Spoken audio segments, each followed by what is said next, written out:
Reporte Médico es una presentación de Clínica Corazones Unidos. Clínica Abreu. Más tecnología, más innovación, más medicina.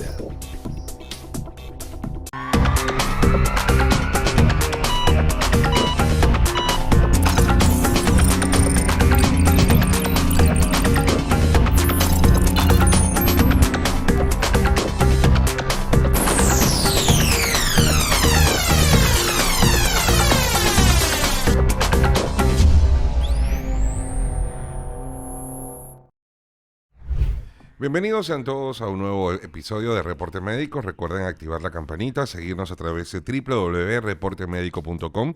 También lo pueden hacer a través de nuestro Instagram, donde colocamos todos estos episodios frecuentemente.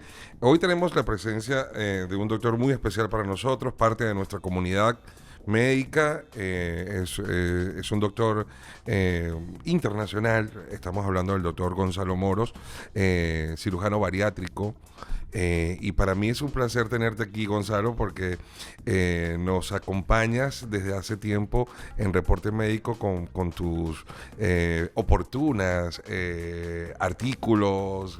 Gracias por haber estado en nuestro aniversario pasado también, que viniste desde Colombia en este momento, pero en este momento vamos a hablar de todo eso que siente un paciente bariátrico antes de operarse, de todas esas inquietudes que suceden preoperatorias para un paciente. Bienvenido, hermano. Muchísimas gracias. Para mí, sabes que es un gran placer, Alberto, no solamente estar contigo, tienes una excelente familia, una excelente revista, y haber participado desde los inicios, pues eso para mí es sumamente placentero. Desde siempre te he augurado muchísimos éxitos, uno ha visto los avances que tienes, y no solamente, no es que me sorprenda, sino que estaba convencido que eso iba a ser así. Gracias. Te quería comentar toda esa experiencia y ese bagaje que has desarrollado en Colombia a través de la cirugía bariátrica. ¿Qué te vincula ahora a República Dominicana? Te voy a contar algo que poca gente sabe, pero los amigos de aquí sí. La República Dominicana me unen unos lazos de hace muchísimo tiempo y se remonta al año 1981, Wow. cuando inicié mis estudios en la Universidad Central del Este. Es decir, yo soy buceano, aunque no parezca. Es decir, en aquel momento estábamos en Venezuela y las razones políticas de turbulencia hacían... En Venezuela la medicina se estudia en universidades del Estado, en universidades públicas. Una de las ventajas de la democracia venezolana y del sistema político venezolano. Y en ese momento pues había conflicto político en la universidad, en los partidos, y la universidad donde yo estudiaba, que es la Universidad del Zulia, que es de donde es mi familia, cerró. Y de la noche a la mañana pues nos vimos casi 15 meses sin poder hacer nada. Y se me presentó la oportunidad de poderme venir a estudiar acá. Apliqué y pude estudiar en San Pedro de Macorís hace muchísimos años. Ahí empecé, continué mi carrera y ahí estuve muchos años compartiendo con gente que quiero muchísimo. Es decir, que mi relación con la República Dominicana no es de ahora. Tampoco es ancestral porque no soy tan viejo, pero sí tiene una historia de muchísimos amigos con los que me reencuentro y que hoy hacen que vuelva a tener en mente República Dominicana para instalarme y para ejercer la medicina. Qué bueno, qué bueno. Vamos a hablar de lo que se en el día a día de la cirugía bariátrica. Porque realmente los problemas de gordura acá en República Dominicana son muy altos. Y el índice de verdad es abrumador. Quisiera que me hablaras en qué momento se aplica para hacer una bariátrica. Hay varias cosas que hay que considerar. A veces la gente cree que hacerse la cirugía bariátrica es lo más fácil. Y la gran verdad, luego de, no sé, casi 4.000 pacientes operados, es que hacerse una cirugía bariátrica para el paciente no es lo más fácil. Porque tiene que ir en contra de toda una estructura, tiene que ir en contra de la familia, de los riesgos y del temor a morir o de que algo se complique. Exacto. Afortunadamente las técnicas han avanzado, los recursos han avanzado. Antiguamente, pues no todos los médicos hacían cirugía bariátrica, hoy tampoco, pero hoy se certifican, están Exacto. colegiados en todo todas partes del mundo. Y los avances han permitido que el principal riesgo, el principal temor se aminore, llegando a tasas muy bajas de complicaciones hasta del 0.1% si se cumplen unas condiciones específicas. República Dominicana no escapa de eso. Hay muchísimos cirujanos, hay un grupo que entiendo que más de 100 que son los que están colegiados, que hacen muy buena cirugía bariátrica y de muy buen nivel. De hecho, quizás alguno de ellos, los más entraditos en años, que recientemente hicieron un congreso a nombre de él, es quizás una autoridad en Latinoamérica como uno de los primeros que empezó a hacer de manera seria y ordenada cirugía bariátrica. Hablo del doctor Betances. Exacto, correcto. La cirugía bariátrica no está indicada para todo el mundo. Si la gente piensa que es una panacea, que la cirugía bariátrica no es una cirugía plástica. La cirugía bariátrica está hecho y eso está normatizado por unas guías de práctica clínica a nivel mundial, donde existen algunas condiciones específicas que tienen que ver no solamente por la cantidad de kilos que tú creas o el paciente crea que tiene, sino que uno lo logre demostrar a través de una fórmula y de algunos indicadores en los que nos hemos puesto de acuerdo a las sociedades del mundo que nos dedicamos al manejo de esto. Eso es que tiene que tener un índice de masa corporal por encima de 30, que tenga enfermedades asociadas o no, que tenga diabetes, que tenga hipertensión. Y a medida que uno hace esa clasificación del estadio de la obesidad, uno puede decidir como cirujano bariatra o como médico que se encarga del estudio y manejo de la obesidad, qué es lo que le ofrece al paciente. Si una cirugía, si balón, si plomito, si dieta. Es decir, hay un amplio portafolio de posibilidades que puede hacer una persona o que el médico que hace las cosas bien tiene como recurso para podérselo plantear al paciente. Dentro del proceso de la bariátrica, ¿cuáles son los procesos que se inhiben para el hambre en el trabajo de la parte? Hay algo, ¿tú crees en Dios, Alberto? Claro. Ok, Dios nos jugó una mala pasada, ¿sí? Porque nos hizo tan perfectos que nos hizo potencialmente gordos. Y tú me dirás, ¿cómo es eso? Sí, tú respiras, los hombres respiramos, los hombres pestañamos, los hombres, una persona como tú, tan grandota, pues tendrá 6, 7 litros de sangre, 5 litros circulando y tú no te das cuenta y tienes una máquina que lo está bombeando y tú ni siquiera has agarrado el micrófono para conversar. Exacto. Entonces, eso es lo que se pudiera llamar metabolismo basal, es la cantidad de energía que tú necesitas para funcionar así no te muevas. Ese metabolismo basal requiere de otro gasto energético, que es que si te mueves, si juegas fútbol, Cristiano Ronaldo, los beisbolistas, pues tienen un requerimiento más alto porque tienen una actividad física más grande. Claro. Si eso suma uno con otro, te da el gasto energético diario. Yo lo estoy diciendo, haciendo una analogía para que se entienda. Claro. Y ese gasto energético puede estar en un hombre promedio de los 80 kilos, más o menos en las 1.800, 2.200 calorías. Si tú te comes 3 hamburguesas en un día con papas fritas, con papas a la francesa, etcétera, eso te puede dar un poco más. Y si además almuerzas, tú puedes quedar en un balance energético positivo. Eso es que tú necesitando 1.800 calorías, tú le estás metiendo al cuerpo 2.000 o 2.500. Ese exceso que da, que surtes o surte de la abstracción o de la sustracción que hace de una simple resta, hace un balance. Si el cuerpo necesita 1.800 y tú le metes 2.000, las otras 200 se te van, ya tú sabes para dónde. Te van por el abdomen, son las llantas, son los cauchos. En el caso de las mujeres, pues caderas grandes, piernas grandes, las latinas, y la dominicana no escapa de eso. También ves, si empieza una distribución y una retención de la grasa, que lo que te decía, que nos hicieron potencialmente gordos, es porque esa grasa se reserva como fuente de energía para que si el cuerpo entra porque estás despechado, porque te dejaron, porque te fue mal en el negocio, porque tienes una enfermedad grave como una neumonía, te quemaste, tuviste un cáncer, el cuerpo utiliza esa energía en situaciones de minusvalía del cuerpo. ¿Qué pasa si no te enfermas? ¿Qué pasa si esa situación no existe? Que el acúmulo sigue siendo progresivo y terminas teniendo una cantidad de grasa totalmente distinta. Entonces, todo mecanismo que se haga bien, o todo proceso que tú intentes hacer con un paciente, puede ir en función del gasto energético, para que ese gasto energético sea negativo y que el cuerpo pueda utilizar verdaderamente grasa de exceso y no el músculo. Por eso es que no solo bajar de peso es sano, por no siempre bajar de peso es sano, sino que bajar de peso tiene que estar en relación directa a grasa, a pérdida de grasa y no de masa muscular. Ok, y cuando se hace en este caso el bypass o la manga, en este caso, ¿qué está ocurriendo en esos procesos? Excelente pregunta, excelente razonamiento. En el caso de la manga gástrica, es una manga. Sí, es sleeve, es decir, un tubo gástrico. Existe, por lo menos en Colombia, le dicen tubulización gástrica, sleeve gástrico, manga gástrica, gastrectomía vertical en manga. Todo es lo mismo, manga, porque tiene la forma de tubo. Si uno visualiza el estómago tiene más o menos una capacidad entre 1200 y 1500. Los más obesos pueden tener un estómago que se desarrolle más.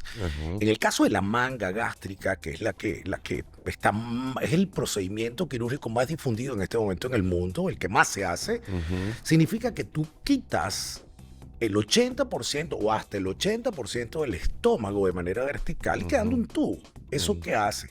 Que el estómago restrinja la cantidad de alimento que tú puedes comer. Dicho de otra manera, que si tú te puedes comer un plato de mofongo en las mañanas, no te va a caber un plato de mofongo después que te operes de una bariátrica. Correcto. Pero adicionalmente, ese pedazo de estómago que uno saca tiene unas células que segregan una sustancia que son las que segregan una hormona, que es la hormona del hambre. Entonces tú tienes un doble efecto, porque sacas esa parte que ya no va a segregar la hormona, entonces vas a tener más saciedad o menos hambre, teóricamente, y te va a caber menos comida. Pero ojo, si tú a ese tubo que le haces restricción, tú le metes hamburguesa, malteada, helado, no estás haciendo nada porque estás dándole calorías adicionales a pesar de que no tienes grandes cantidades. Eso es con la manga. Entonces uno dice que es un procedimiento restrictivo. Te voy a hablar de los dos más importantes o los dos emblemáticos, los gold standard del mundo, que son manga y bypass. En el caso del bypass, el procedimiento es mixto, a pesar de que dentro de, digamos, de las sociedades ya sabemos que no, pero uno para poderlo explicar dice que es un procedimiento mixto. ¿Mixto por qué? Hay restricción porque uno reduce el tamaño del estómago y hay una malabsorción. ¿Y la malabsorción por qué viene dada? Porque tú conectas directamente ese nuevo estómago que hiciste directamente al intestino y haces un puente, ¿ok?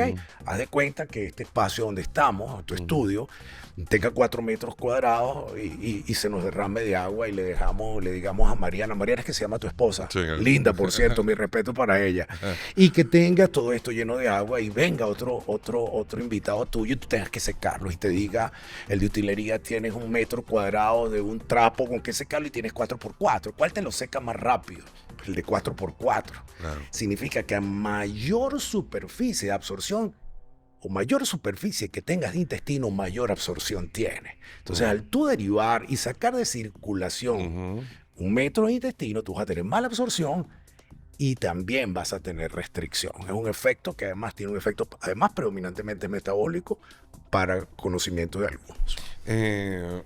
Comenzando por esto, después de la cirugía, ¿cuántos kilos puede perder una persona en ese primer mes? ¿Y cómo es ese periodo después cuando el cuerpo se adapta y empieza como a ver que está ocurriendo algo? Sí, el cuerpo es inteligente y a veces nos juegan mala pasada. Va a depender de lo adherente que cada paciente sea a su proceso. Por eso es que es de vital importancia que quien decida hacerse este procedimiento tiene que ser por alguien experto, que tenga un equipo de apoyo donde esté psiquiatra, porque los cirujanos bariatras operamos el estómago, no te operamos en la cabeza. Entonces termina siendo un flaco en estructura, pero con mentalidad de gordo, de obeso, donde sigue la papa frita, sigue la Coca-Cola, sigue todo ese tipo de cosas. Claro. Entonces hay que hacer un trabajo para que no falle, porque tienes que tener condiciones. ¿Las condiciones cuáles son? Pues algo que sea para ti o para la persona que tenga la indicación, es decir, para el paciente como específico. Esto no es una fotocopia que todo el mundo tiene la misma indicación. Exacto. Segundo, que además los resultados sean lo que esperas. Y tercero, que se pueda sostener en el tiempo para que toda la inversión, y cuando hablo de la inversión es inversión física, del esfuerzo psicológico, más la inversión de lo que te pueda costar, resulte. Entonces, ¿cómo comienzan estos cambios? Lo que uno puede decirte es que puedes perder hasta el 80% del exceso de peso. Vamos a subir, eso se calcula y hay una fórmula por ahí muy buena que lo hace la Academia Española para el estudio de la obesidad, donde te da rango, donde tú dices, bueno, un rango del índice de masa corporal que es un número que resulta de dividir el peso sobre la talla por la talla. Esto es peso sobre talla al cuadrado. Te da entre 19 y 24. Ni tú ni yo estamos por debajo de eso, que seríamos los desnutridos. Ni tú ni yo, pero por encima de 24. Entonces viene toda una subclasificación que le permite al médico no solamente estadiar al paciente, sino proponerle qué es lo que le queda mejor. Exacto. Y entonces tú haces la cirugía y uno puede perder hasta el 80% del exceso de peso. Significa que si tú tienes 40 kilos y tú lo multiplicas por 8, le sacas el 80%, puedes perder hasta 32 Te lo preguntaba por lo siguiente, porque normalmente, ¿quién escoge la cirugía? ¿El doctor o el paciente? Porque yo he visto en este caso de que hay muchos pacientes que ya van claro de que, doctor, yo quiero la manga. Doctor, es que el bypass, tal. Pero la mejor manera, ¿quién escoge? Sí, es una pregunta, no es tendenciosa, pero sí hurga sensibilidades. El hecho de estar en internet, toda la información hace que incluso influencers puedan hacer propuestas de qué es lo que va bien para un paciente o no. En el ejercicio que tenemos, pues privilegiamos el sentido común de la indicación médica. No todo paciente tiene indicación de manga gástrica. Por ejemplo, sí, un paciente que sea diabético o que tenga un índice de masa por encima de 40 o que tenga una adicción a los carbohidratos, pues en el caso nuestro no privilegiamos la realización de la manga, o que tenga reflujo gastroesofágico, una esofagitis. Eso hace que vaya a ser un flaco, esa persona sea una persona flaca pero infeliz. Desdichada. Sí, desdichada porque la posibilidad de que desarrolle, o sea, hasta el 16% de los pacientes pueden desarrollar reflujo de nuevo. Esto es que antes no lo tenían y aparece en el caso de la manga. Exacto. Pero los que sí la tienen puede llegar hasta un 30% de la posibilidad de que se repite. Entonces uno dice, para evitarlo, porque son desdichados el tema de esto, y que muy probablemente la solución sea revertir el procedimiento a futuro de una manga o un bypass, porque el riesgo de desarrollar cáncer de esófago en ese tipo de pacientes es elevado. Exacto. Eso en el tema de esto. Entonces, interesante. Lo que pasa es que, si vamos a suponer que me llega un paciente y el paciente, por la razón que sea, dice, yo no quiero bypass o yo no quiero manga, pues yo no puedo obligar al paciente a que se haga lo que yo creo que debe hacerse, pero sí se le advierte, y para eso además hay un consentimiento informado, que además en la historia uno dice, la primera propuesta es esta, el paciente dice que no, y uno le advierte al paciente cuáles son los riesgos. Si hay acuerdo, yo no te puedo obligar a ti o a otro paciente o a quien sea a que decida una cosa con la que está en contra.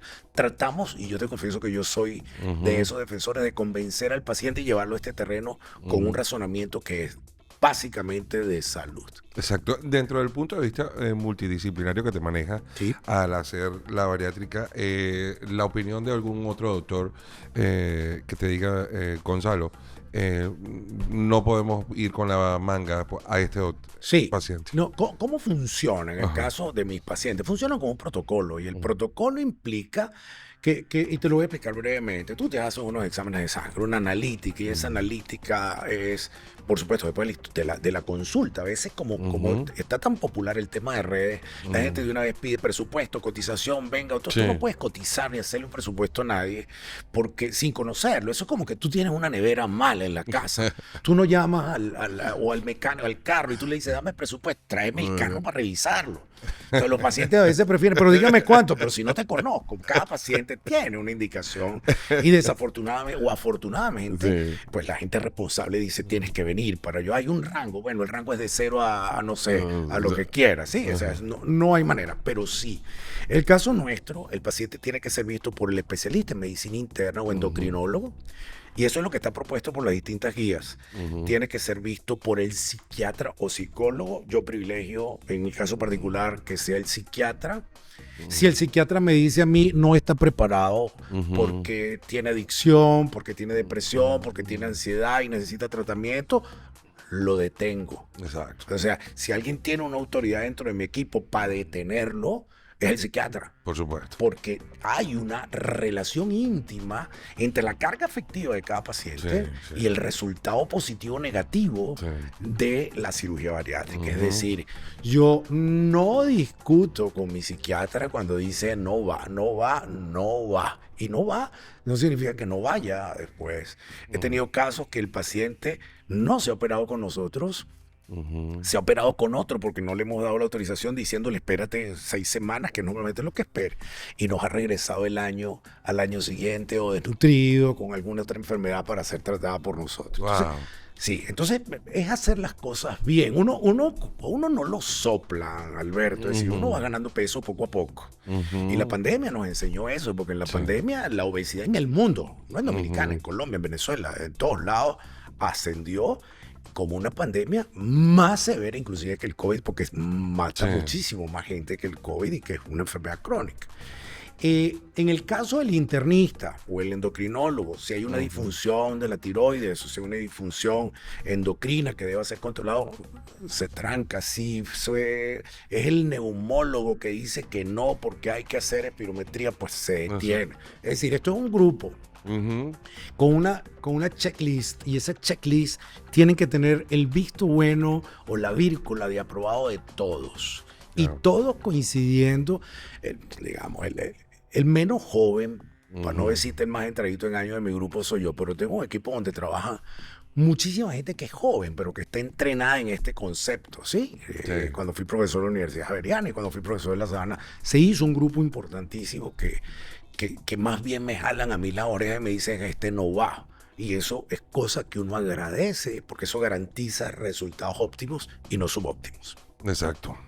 Vamos a hacer una pausa comercial en Reporte Médico y ya volvemos con el doctor Gonzalo Moro, experto en cirugía bariátrica.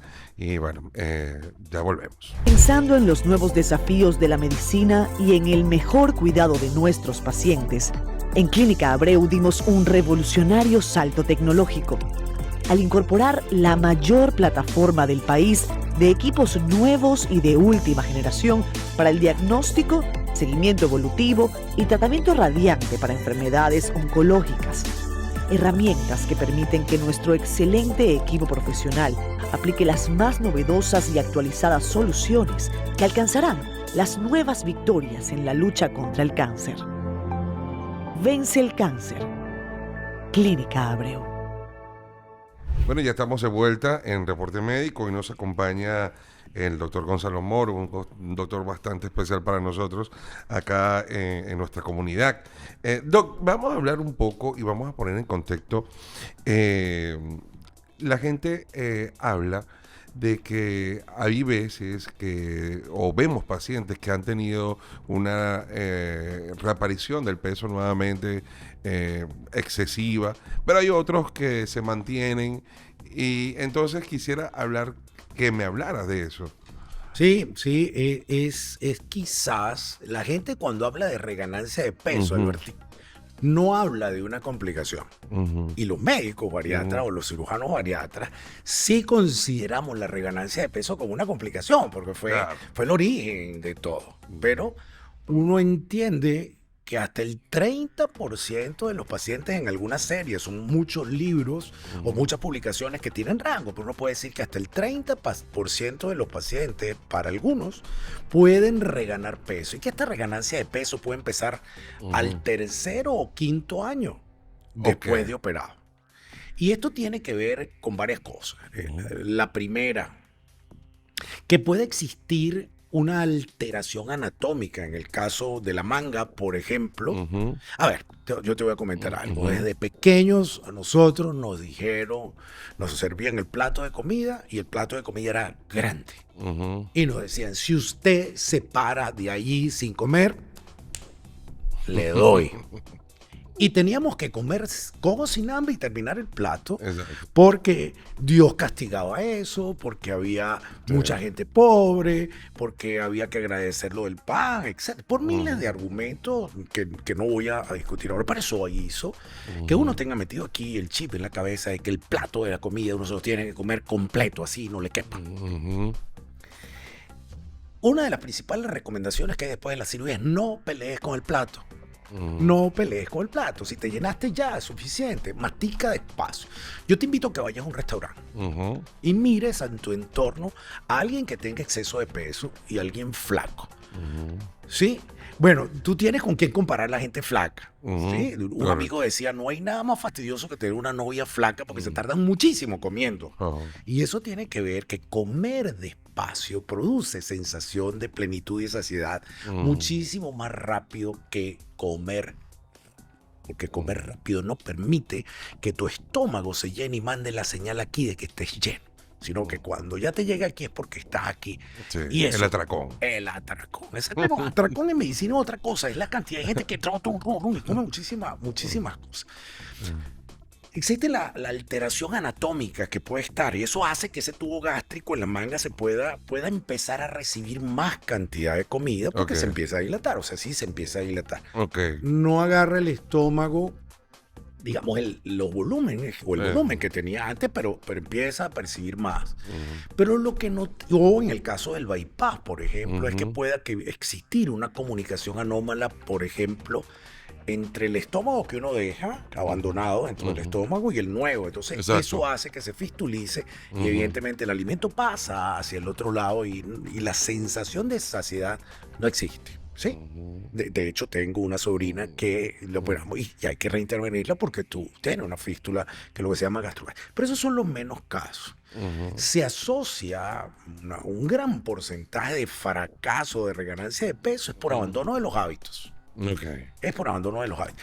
Hay otras, por ejemplo, que uno hace una conexión entre el estómago, en el caso del bypass, entre el estómago y el intestino, y esa boca que conecta, que uno empata, que uno hace la conexión, se puede dilatar y por tanto más grande. Y entonces ahora han aparecido otras técnicas. Tiene tratamiento, todas tienen tratamiento. La asociación directa de la reganancia con el abandono de los hábitos es altísima. Y es quizás, bajo mi punto de vista, la mayor. Es gente que empieza a tomar licor nuevamente, es la gente que abandona el ejercicio, es la gente que cree que esto le va a durar toda la vida. La gente cuando va a hacerse una cirugía bariátrica a veces cree que es como la plástica, ¿no? Es decir, voy a quedar bien para toda la vida. Y no es verdad, es el compromiso. Es una herramienta buenísima para que tú inicies el cambio de hábitos y lo puedas sostener, porque además te controla todas las enfermedades asociadas, pues, un control importante de la hipertensión, de la apnea del sueño, de la diabetes mellitus, de los dolores articulares. Es decir, no hay nada en el mundo que haya demostrado tan buenos resultados como la cirugía bariátrica. Eso es con la cantidad de gente que se ha operado en el mundo. Los pacientes que se van a someter a una cirugía, quisiera que me hablara la parte sexual, la parte también del alcohol también, que eso es muy importante, porque estamos en una sociedad que realmente... La presidenta es muy buena. La presidenta es muy buena, sí. Y el rumbo también dominicano es extraordinario, que lo digo yo desde hace años. Sí. No solamente es un problema dominicano, es una tendencia del latino. El latino es rumbero, el latino, esto lo digo en Colombia, pues allá es el aguardiente, en Venezuela es la cerveza y el ron. Es decir, cada país tiene su historia y sus preferencias. En México el tequila, etc. El alcohol debe, en la medida de las posibilidades, no estar recomendado, porque son calorías muertas. Es decir, no son calorías que le oferten al cuerpo valor nutricional. ¿Ok? Además que el alcohol es un inhibidor de los impulsos. ¿Sí? Es por eso que tú ves de repente gente que se toma unos tragos y empieza a pelear cuando es un santo en el trabajo.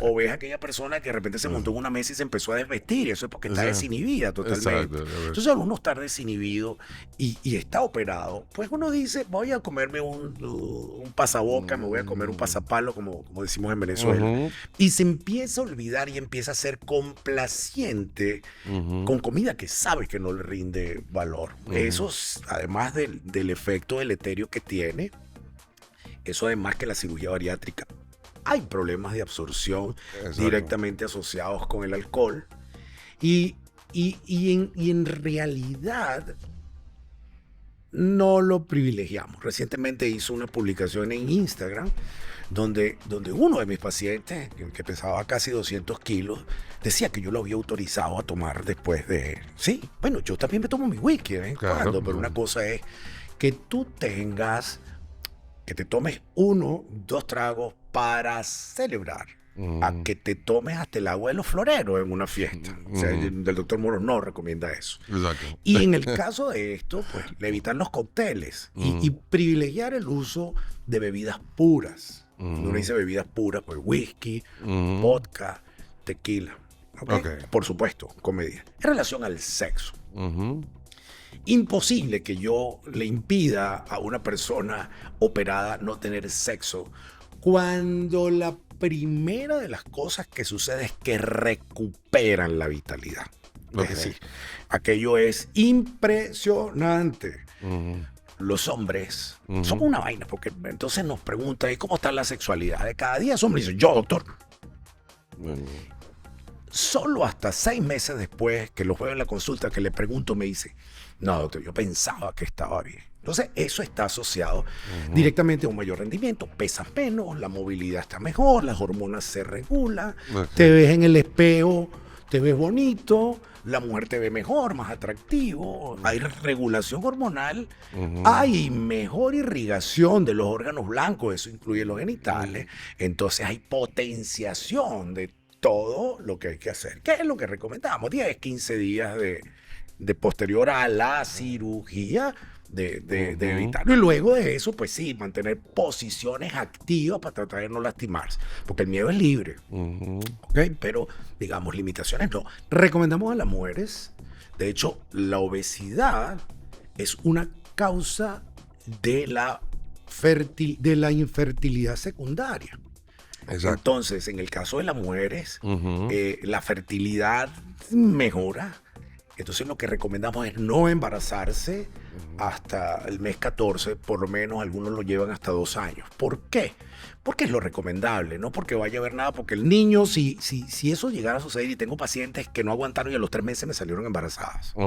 Y eso es porque la autoestima mejora, el bikincito, el top, el crop top, las cosas. Entonces, hay un juego sexual porque la gente se redescubre no solamente en sus hábitos, sino en su imagen.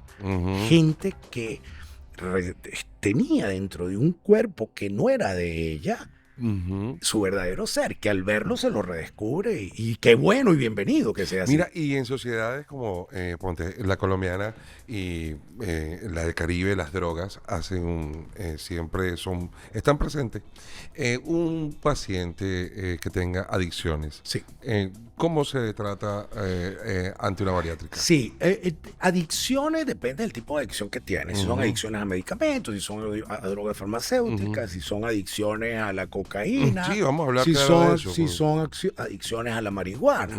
Estas drogas recreativas, entre comillas, con su tendencia en el mundo de ser aceptadas por las sociedades, pues pareciera que hay una apertura a ser aceptadas. En el caso de la marihuana, sola la marihuana, lo que sí hemos demostrado y ha sido objeto de post que he hecho en mi Instagram, es que pareciera, cuando uno fuma marihuana, tiene más de 200 sustancias tóxicas que provienen del tetrahidrocannabinol, que es la sustancia activa que te produce lo happy. Pero esas 200 sustancias te producen, entre otras cosas, como decía un amigo, te fríen las neuronas. Son recreativas. El alcohol también. O sea, sí, que no me vayas a decir, pero es que el alcohol también, sí, todas. Yo lo que te estoy diciendo es que todo en exceso no es bueno. Adicciones fuertes al alcohol, preferimos tratarlas antes. De hecho, adicciones al alcohol, a la cocaína, a ácido lisérgico y a otro tipo de drogas que no son recreativas, por decirlo de alguna manera, preferimos tratarlas e inclusive no operamos al paciente hasta que las controle. El problema es que a veces no nos enteramos de eso, porque el paciente no nos las dice. Es correcto. Pero preferimos tratarlas antes para para que las cosas salgan bien. Normalmente esas adicciones, estoy en este momento punto aparte con la marihuana, porque seguramente habrá mucha gente que la va a escuchar. Y lo que estoy haciendo la advertencia, que la tendencia en el mundo es venir aceptando la inclusión de la marihuana, pero teniendo en cuenta que esto, la marihuana además tiene un efecto Drumi que se llama, que es que después que tienes tu periodo de excitación o de confort, hay algunos pacientes que tienen la tendencia a comer grasas, paquetes y golosinas, sobre todo sal, que sean saladas y grasosas. Eso va en contra de cualquier programa de salud en cuanto a nutrición. Eso yo creo, no sé si no, interesante exactamente. saberlo. Entonces, con el alcohol lo que te estoy diciendo. Entonces, uno dice, prefiero que me lo suspenda, igual que con el cigarrillo. O sea, el cigarrillo se ha demostrado un impacto interesante en la cicatrización, en lo que es la difusión alveolo capilar, y el cigarrillo, pues uno lo debería dejar a un lado. Eso es una de las cosas de esta vida que he tenido yo, de las cuales me arrepiento de haber fumado en algún momento. Hace casi 20 años lo hice, pero definitivamente el alcohol y el cigarrillo sobre todo, no. Mira, hablando un poco ahora sobre esos pacientes que tienen todavía temor de someterse a la bariátrica porque de repente han escuchado por influencers, por todos los medios, por la globalización que existe de la comunicación, que la gente dice que tienes que tomar vitaminas por todo un tiempo, esos miedos Sí. Esos tabú. Sí, fíjate, hay algo curioso, ¿no? Yo en este momento estoy haciendo una diplomatura en medicina anti-envejecimiento. No porque esté viejo, de paso, ¿no? Pero sí porque todo este boom que hay de medicina ortomolecular, envejecimiento celular, me ha hecho que uno voltee a decir, mira, ¿qué pasa? Yo te voy a hablar de los riesgos de alguien que es obeso y alguien que no es obeso, y podemos clasificarlo que tengan la misma edad. La obesidad es un estado proinflamatorio permanente, por tanto es una enfermedad crónica, y algunos incluso dicen que no se cura a pesar de tener estos valores, porque tú la mente de gordo la tienes aquí. El riesgo de la obesidad es, uno, disminuye tu calidad de vida.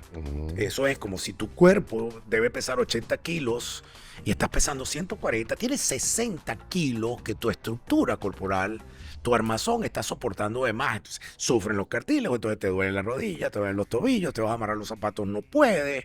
El desempeño sexual, así me digas que no, pues está por el piso, cansancio fácil, te ahogas. Es decir, es una vicia. Eso se le asocia a resistencia a la insulina, diabetes, prediabetes. Es decir, tú puedes conseguir, y eso hay miles de influencers que dicen, yo estoy feliz gorda, o yo soy una obesa feliz. La obesidad feliz no significa de ninguna manera que sea una obesidad feliz y sana. Ningún obeso está sano. Ninguno. Exacto. Ninguno. ¿Okay? Y cuando te digo obeso, es obeso en cualquiera de sus grados. Somos 5 o 7 kilos de más. Es una situación inflamatoria. ¿Qué pasa cuando a ti se te inflama una muela? Se te hincha.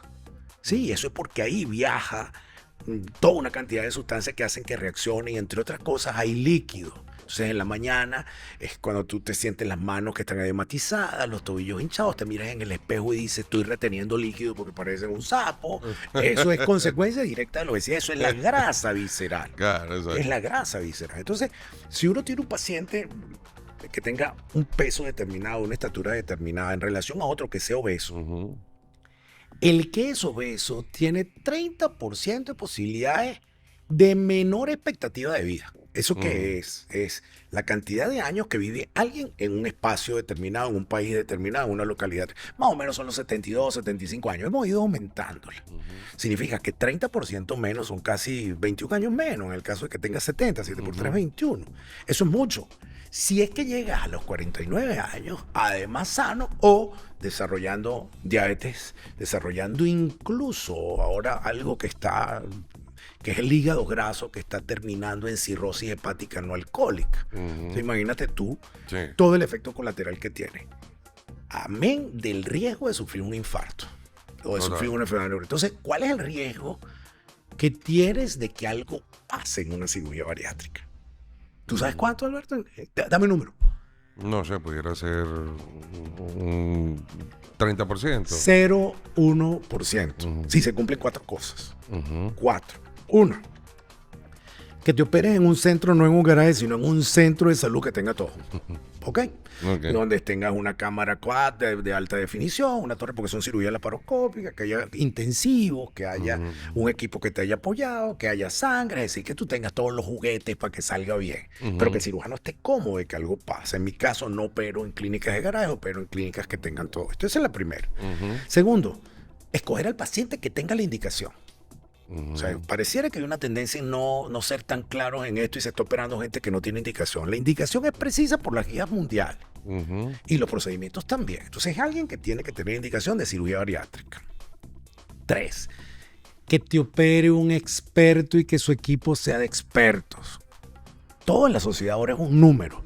Pues resulta que la Academia Americana de Cirugía dice y lo establece así, que para ser experto, tú tienes que ser un cirujano que haya hecho 100 procedimientos exitosos, 100. Entonces, por supuesto, aquí hay gente en Dominicana que tiene muchísimo más que eso. En Colombia, nosotros en el caso nuestro pasamos por ahí hace rato porque además enseñamos. Claro.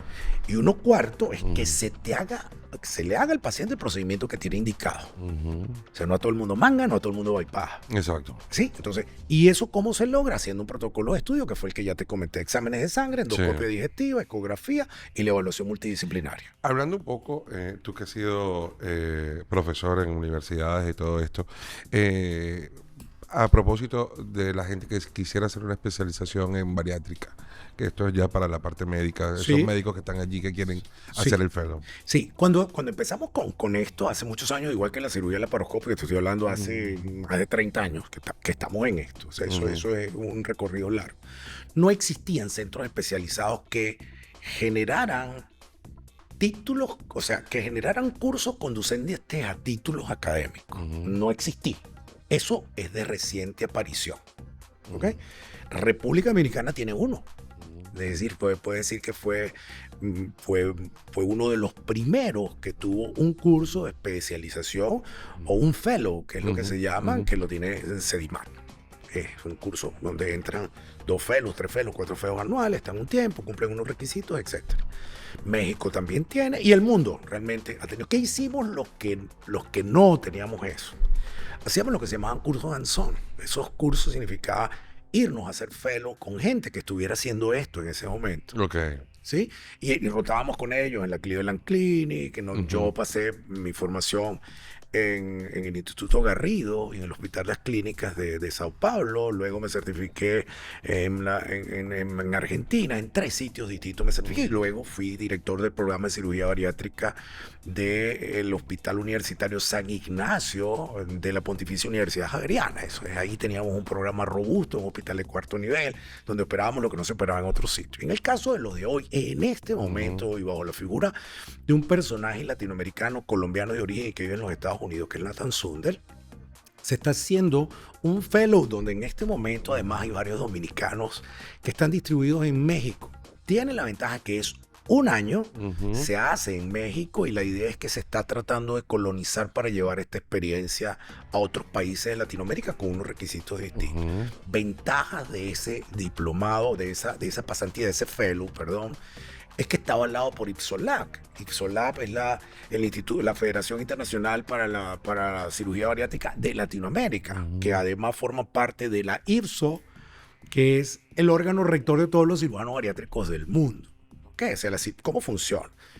Hay una sociedad en cada país, esta sociedad está inscrita en la FELAC o a la IPSOLAC. IPSOLAC está a IPSO Mundial y eso es lo que está diciendo. Bueno, un poco para que la gente sepa. ¿Todo el mundo puede ser cirujano bariatra? No. No todo el mundo es cirujano bariátrica. No se le puede dejar esto a la improvisación, porque la improvisación trae complicaciones y estas complicaciones pueden llevar a la muerte. Eso quiero dejarlo claro. ¿Quiénes pueden ser cirujanos bariátricos? Los cirujanos bariátricos primero tienen que ser cirujanos generales.